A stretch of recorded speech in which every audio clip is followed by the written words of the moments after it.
अस्मिता, रिहान और जोया अपनी छुट्टियां सेलिब्रेट करने के लिए अंकित के साथ अपने गांव चंदनपुर जा रहे थे। जब उनकी कार जंगल के बीच वाले रास्ते पर थी, अचानक से कोई बिजली की रफ्तार से उनकी कार के सामने से गुजरकर अचानक से ऐसे रुक गया जैसे उसके आगे हाथी आ गया हो। चारों तेजी से बाहर निकले और उन्होंने बोनट पर नजर डाली। उससे पर किसी इंसान के पंजे के निशान थे। यार, इसका मतलब है कि किसी आदमी ने हमारी गाड़ी रोकी है और वो इतनी तेजी में था कि हमें नजर तक नहीं आया। क्या बकवास कर रहे हो? ऐसा हो सकता है क्या? क्या कार इतनी तेज थी? कोई आदमी सामने आता और उड़ जाता। इससे कुछ नहीं निकला। कौन हो तुम लोग और यहाँ जंगल के रास्ते पर क्यों रुके हो? अरे वह क्या टाइम पर एंट्री मारी। नहीं अंकल, आपने हमारी कार खराब हो गई है और हमें रुकने के लिए जगह चाहिए। क्या यहाँ रुकने का कोई इंतजाम है? यहाँ मेरा एक सर्किट हाउस है। ठीक है अंकल, आप हमें लेकर चलिए। वो आदमी उनको जंगल के बीच बने एक सर्किट हाउस में ले गया। अरे वाह, ये तो कमाल की जगह है। मैं कहता हूँ यहाँ कुछ दिन रुक कर बढ़िया पिकनिक मनाते हैं। उन सभी ने अपना लगेज रूम में रख कर फिर बोन फायर हाउस के सामने बैठ गए। वाह यार, कितना मस्त व्यू है। कसम से यार, काश मेरा कोई बॉयफ्रेंड भी होता तो उसके साथ यहाँ खूब मजे करती। तभी अंकित ने गौर किया तो कुछ ही दूरी पर एक झाड़ियाँ अपने आप हिल रही थी। गाइस, वहाँ कोई है। वहाँ कोई नहीं है, हवा से हिल रहा होगा। तभी एक बार फिर से झाड़ियाँ हिली।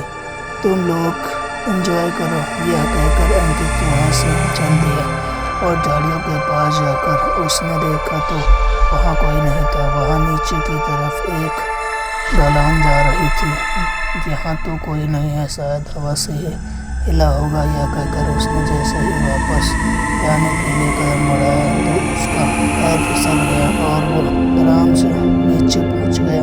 वो अपने आप को संभालते हुए खड़ा हुआ तो उसको किसी के जोर जोर से सांस लेने की आवाज़ आने लगी।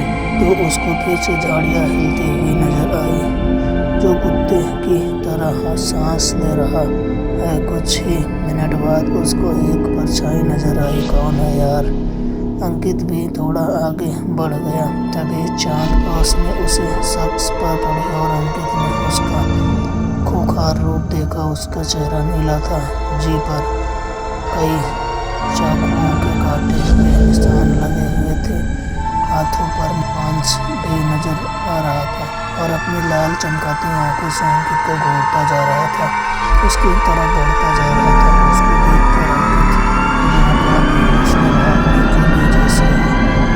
कदम बढ़ाया। उससे आदमी ने कुल्हाड़ी से अंकित की गर्दन उखाड़ दिया और उसका सर किसी फुटबॉल की तरह काफी दूर जा गिरा था।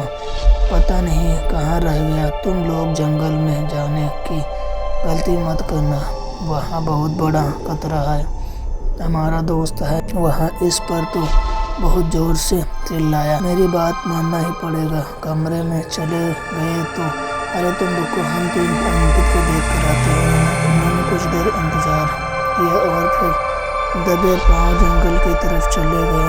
यार, तुम लोगों को यहाँ मांस की बदबू आ रही है। जंगल है, कोई जंगली जानवर मरा पड़ा होगा। तभी रिहान का पैर किसी चीज से टकराया। अभी मैं गिर जाता है। ऐसा कहते हुए उसने जमीन पर टॉर्च मारी तो तीनों की आंखें फटी की फटी रह गई। अब उनको दूर से किसी के तेज कदमों की आवाज़ सुनाई दे रही थी। सामने आकर खड़ा हो गया।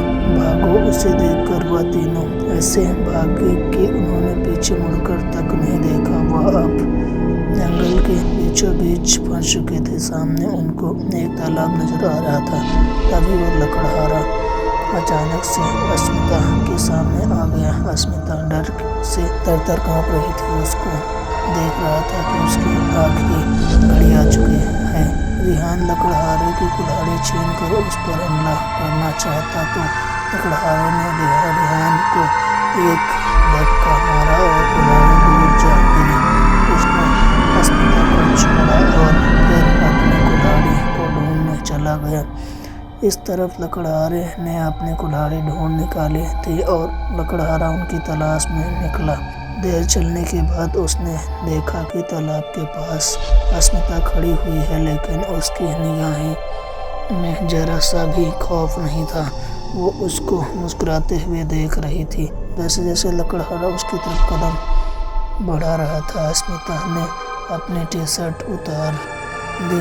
उसको साल में देखकर लकड़हारा अपना कंट्रोल खो बैठा और तेजी से उसकी तरफ बढ़ने लगा। अस्मिता तालाब के अंदर चली गई। लकड़हारा तालाब के किनारे पर आकर उसको घूरने लगा। मैं चाहती हूँ कि तुम मेरे पास आओ, लेकिन उसके साथ नहीं, मुझे इससे डर लगता है। यह सुनकर लकड़हारे ने कुल्हाड़ी फेंक दी और खुद भी तालाब के अंदर उतर गया। तभी रेहान और जोया, जो भी पीछे थे, वह दबे पांव से सामने आ गए। रेहान ने कुल्हाड़ी उठा ली। अस्मिता उन दोनों देख रही थी, लेकिन लकड़हारे की पीठ उनकी तरफ थी, इसीलिए उसको कुछ भी खबर नहीं थी। रेहान धीरे से पानी में उतर गया। एक लंबी सांस भरने के बाद उसने चिल्लाते हुए गर्दन उखाड़ दी। रेहान कुल्हाड़ी से अब अंधाधुंध हमला करने लगा।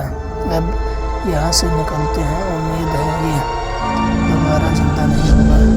सर्किट हाउस पहुँचे और अगले दिन तीनों वापस घर चले गए। तो दोस्तों, ये स्टोरी आपको अच्छी लगी तो हमारे चैनल को सब्सक्राइब करें।